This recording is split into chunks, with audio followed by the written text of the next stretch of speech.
Hello guys, welcome to my channel. Today we are going to see how to remove black boxes on the desktop icons in Windows 10 or Windows 11.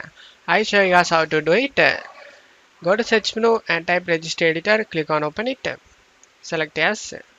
Now check my video description for this registry path used in my video. Just copy and paste it in the address bar and press enter. Under Explorer you just need to find shell icons. Just right click on the shell icons and select delete it. Select yes. After deleting the shell icon folder, you just need to close stuff here. Right click on the taskbar and select task manager. Just need to scroll down to the bottom. Right click on the Windows Explorer and select restart. And now as you can see, we have removed the black boxes on the desktop icons. And that's it for today's video guys. Give me a like and subscribe. Thank you.